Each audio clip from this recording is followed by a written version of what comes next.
예, 감사합니다. 이렇게 귀한 시간을 저에게 허락해 주셔서 제 발표는 일단 글은 북한의 입장에서 북중 관계를 이제 주로 썼고요. 지금 발표는 중국의 입장에서 중북 관계 차원에서 이렇게 발표를 할 겁니다. 그래서 두 개를 같이 비교하시면서 이렇게 보시면 좀 더 도움이 되지 않을까라는 생각이 듭니다. 일단 북중 관계를 어떻게 바라볼 것인가에 대해서 크게 네 가지 시각이 있는 것 같습니다. 첫 번째는 우리가 흔히 생각하듯이 혈맹의 관계다, 그리고 순망치안의 관계다라는 생각을 이제 많이 하시고, 두 번째로는 아마 90년대 중반부터 중국이 공식적으로 이제 사용하기 시작한 전통적 우호협력 관계다라는, 여기서 전통적이라는 관계를 이제 강조하는 거죠. 그런 관계가 있고요. 세 번째로는 냉전 구도 속에서 전략적 협력 관계다라는 또 표현을 많이 하시고 계십니다. 결국은 북중 관계는 한반도 혹은 동북아 상황이 여전히 냉전 구도에 갇혀 있고, 아무리 두 국가가 서로 간에 불신이 있고 여러 가지 갈등이 있다 할지라도 전략적으로 협력할 수밖에 없는 그런 관계로 귀결될 것이다 라는 생각을 갖고 있는 거죠. 그리고 이제 네 번째가 시진핑 시기 들어서 특히 지금 중국 측에서 강조하고 있는 정상적인 국가 관계로 우리는 전환해 간다라는 겁니다. 그래서 과연 이 네 가지의 북중 관계를 묘사하는 관계 중에서 우리가 어떤 관계로 북중 관계를 이해할 것인가에 따라서 상당히 다른 아마 정책적 대안들이 나오지 않을까 싶습니다. 그런데 기존의 논의들을 이렇게 보자면 최근에 많은 연구 결과들이 북중 관계가 사실은 이데올로기적으로 결합된 튼튼한 어떤 동맹 관계로 많이 묘사를 했지만, 냉전의 역사에서조차도 서로 간에 상당한 불신을 가졌던 그런 관계다. 결국은 전략적 이해에 따라서 서로 결합도가 높아졌다, 낮아졌다, 혹은 소원해졌다 하는 그런 관계로서 보는 것이 오히려 현실에 더 부합하지 않을까라는 이런 말씀을 하고 계십니다. 그리고 그런데 최근 들어서 이제 한 가지 아주 흥미로운 사실은, 중국이 정상적인, 결국은 전략적 이해 그리고 국가 이익에 따라서 북중 관계를 결국은 조율할 수밖에 없다라는 정상적인 국가 관계론이 이제 시진핑 시기 들어서는 공식적으로 중국 당국에서는 강조하고 있는 그런 관계로 지금 전환하고 있다라는 겁니다. 그리고 이제 재밌는 이제 또 하나의 논점 중에 하나가, 과연 북한이 전략적으로 중국의 어떤 지역인가, 핵심 이익 지역인가, 전략적으로 중요한 이익인가, 혹은 중요한 이익 지역인가, 혹은 일반 이익 지역인가라는 여러 가지 다양한 논란들이 있는데, 우리가 전통적으로 생각했던 북중 관계는, 특히 중국에 있어서 북한은 핵심 이익 지역이라는 것이 우리의 일반적인 사고였습니다. 그런데 최근에 여러 중국 측의 논조라든가 그다음에 중국의 핵심 이익 논쟁이라든가 이것들을 살펴보면, 북한은 핵심 이익 지역에는 속하지 않고 전략적으로 중요한 이익 지역 정도의 위치하는 것이 합리적이지 않는가라는 생각이 듭니다. 물론 경우에 따라서는 이것이 핵심 이익을 위협하는 혹은 핵심 이익과 연관되는 그 상황으로 전환할 수도 있는 그런 지역이다라고 이렇게 볼 수도 있을 것 같습니다. 중국의 대북 정책에 있어서 크게 세 차례의 중요한 변화를 가져옵니다. 첫 번째가 바로 1992년에 북한이 그렇게 반대했음에도 불구하고 한중 수교를 단행한 겁니다. 그것은 이제 중국이 새로운 어떤 시대적 변화, 그리고 중국의 국가이익이라는 관점에서 정말 중대한 어떤 전략적 선택을 단행한 것이었고, 이것은 북한으로 하여금 대단히 강한 대중 불신을 가져온 어떤 중요한 사건이었다고 생각이 듭니다. 그리고 두 번째로는 2002년에 후진타오 국가주석이 취임한 이래 대외 정책을 전반적으로 검토하는 과정에서 북중 관계를 기존의 특수관계에서 정상적인 국가관계로 전환해 나간다라는 기본적인 방침을 정한 것입니다.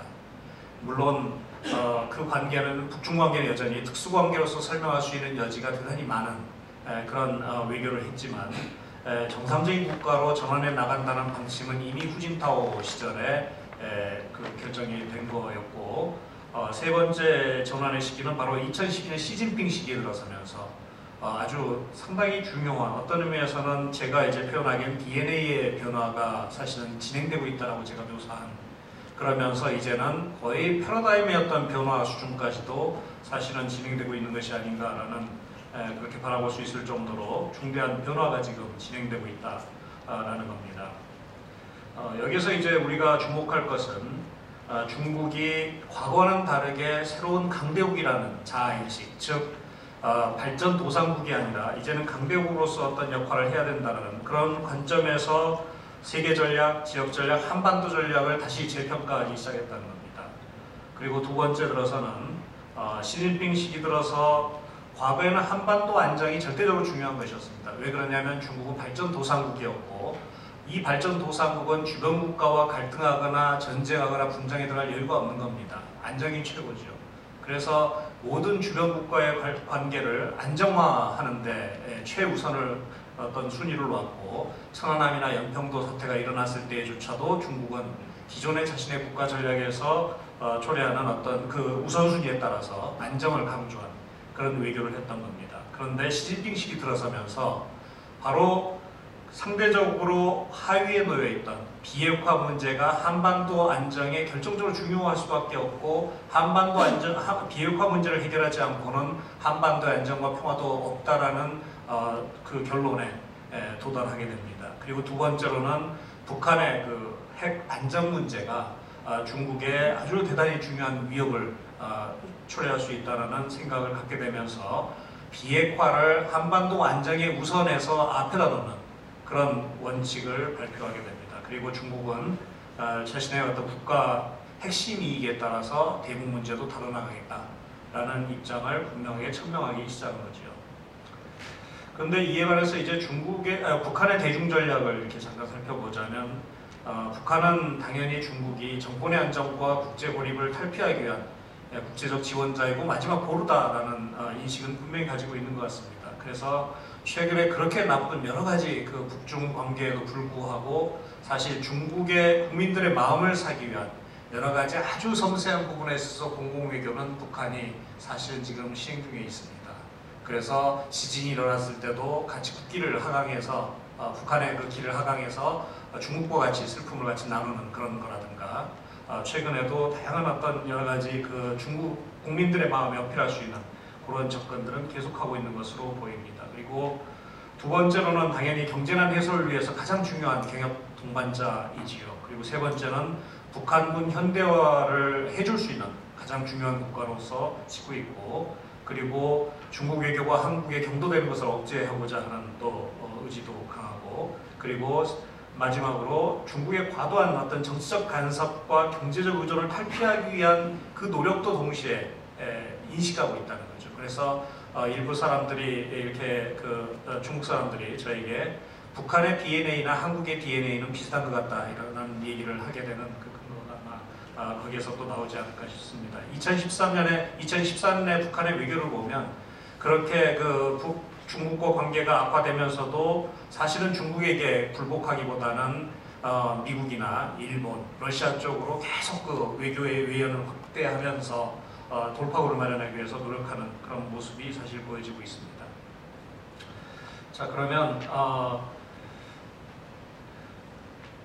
북한이 그 김정일 위원장이 이제 사망한 이후에 사실은 시진핑 시기에 들어서면서 중국은 대단히 성공적으로 자신의 기존의 어떤 대북 위기관리 체제를 작동시킵니다. 그래서 타 국가들이 북한에 간섭하지 못하게 바람라인을 먼저 설정하면서 북한의 안정에 새로운 체제로 전환하는 데 도움을 줬고 중국의 입장에서 보면 김정은이 과거 김정일과는 다르게 보다 전향적인 어떤 경제 발전, 민생 위주의 어떤 그 정책을 펴지 않을까라는 그런 어떤 나름대로 기대치가 있었던 것 같습니다. 그리고 2012년에 북한의 외교를 보면 상당히 유연합니다. 그래서 민생에 대한 강조를 하고 또한 아주 다각도로 그 전방위적인 그 외교를 이제 북한이 펼치기 시작하면서 중국에게 그러한 기대를 상당히 부응하는 그런 모습을 띠게 됩니다. 그런데 2013년에 이제 북한의 외교와 전략을 보게 되면 다시 대단히 강도 높은, 예전보다 훨씬 강도 높은 벼랑 끝 전술로 이제 가게 되고, 그러면서 이제 그 과정에서 중국이 느꼈던 것은 크게 세 가지입니다. 첫 번째로는 김정은은 과거 김일성이나 김정일처럼 중국에 대한 기본적인 존중의 어떤 자세가 결여되어 있다라는 것이죠. 그리고 두 번째로는 김정은이 취하고 있는 대외 전략이라는 것이 한반도 안정을 위협할 정도로, 그리고 중국이 생각하는 바람 라인을 훨씬 넘어서고 있어서 그 폭을 예측하기가 상당히 어렵다. 그래서 대단히 불안정하고 불확실하다라는 겁니다. 그리고 세 번째로는 북한의 핵 보유는 이제는 북한이 기정사실화하면서 실제로 중국에게도 위협이 되고 있다. 그것은 과거 중소 분쟁 때 북한이 했던 외교를 보면 중국이 이제 앞으로 미중 사이에서 북한이 어떤 행동을 할지에 대해서 상당히 우려하는 측면이 강하고, 그리고 심지어는 그런 얘기를 하게 됩니다. 워싱턴보다도 북경이 훨씬 더 평양에 가깝다라는 얘기입니다. 이것은 우호적인 측면에서 보면 훨씬 더 평양이 우호적이다, 북경과 평양이 우호적이다라는 것으로 해석할 수도 있지만, 핵을 가지고 위협하는 북한을 상정했을 때는 중국이 미국보다도 훨씬 더 큰 위협을 사실은 느낄 수 있다. 북한은 그걸 레버리지로 해서 북한을 압박해 갈 수 있다는 것이고, 아까 제가 네 번째로 또 하나 추가로 말씀드린 게 후쿠시마 사태 이후로 북한의 핵 안전 문제가 얼마나 중국에 위협적으로 다가오는지를 중국이 재인식한 겁니다. 그래서 자신들이 여러 가지 계산한 도표들을 보여줬는데, 저한테 한번 중국 전체 인구의 4분의 1이 북한의 핵 안전 문제가 발생하면 크게 영향을 받을 수 있을 정도로 대단히 가까운 그런 상황이다라는 겁니다. 그래서 이러한 김정은을 다루기 위해서는 이제는 과거 같은 방식으로서 북한을 다룰 수는 없고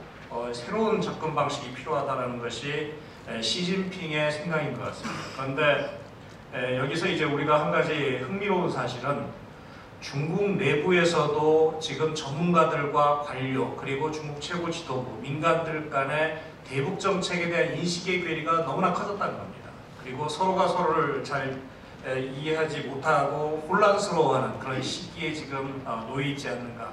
즉 중국이 대북 정책에 있어서, 그리고 대외 정책에 있어서도 일정한 정체성의 혼란을 지금 가져오고 있는 그런 시기가 아닌가라는 생각이 듭니다.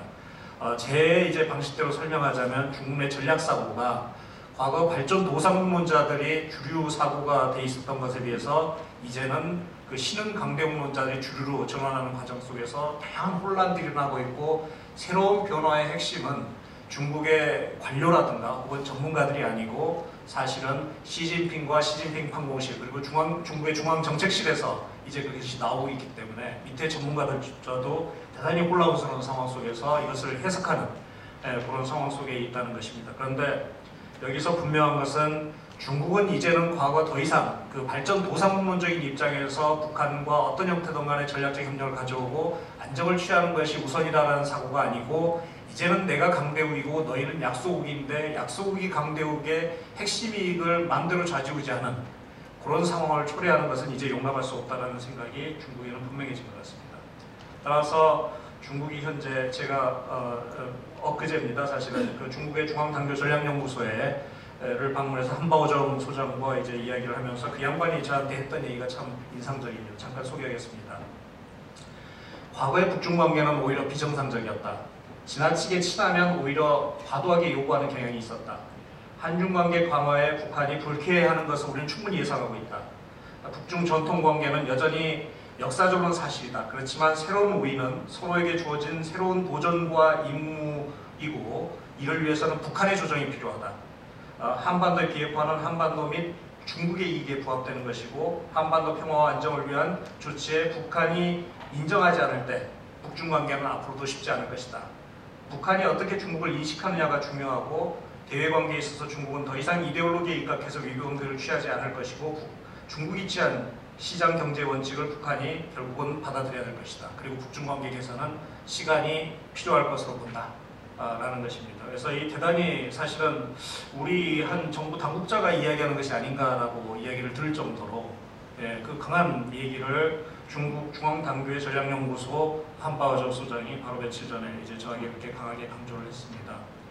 자, 그러면 여기서 우리가 얻을 수 있는 어떤 함이라는 게 뭘까라는 것을 이제 고민하게 됩니다. 사실은 중국의 대외 정책이라는 것이 과거 제가 연미 화중의 전략을 제시했을 때만 해도 중국은 발전 도상국론적인 사고 속에서 미국과의 관계를 잘 가져가면서 대북 정책은 현상유지적인 정책을 할 것이라는 것을 전제하고 제가 제안을 했는데, 이제 중국의 대미 정책은 새로운 이제 강대국론적인 어떤 사고 속에서 완전히 새로운 시야로 지금 탈바꿈하고 있는 과정이 아닌가. 중국은 개혁개방 정책 이후 최초로 국가 대전략이라는 걸 지금 구상하고 있고, 그것을 구체화시키기 위한 작업에 이미 돌입한 것이 아닌가라는 생각을 저는 개인적으로 하고 있습니다. 그것은 단순히 미국에 대한 전략이 아니라 전 세계를 놓고, 그리고 단순히 1, 2년의 문제가 아니고 수십 년의 그 과정을 놓으면서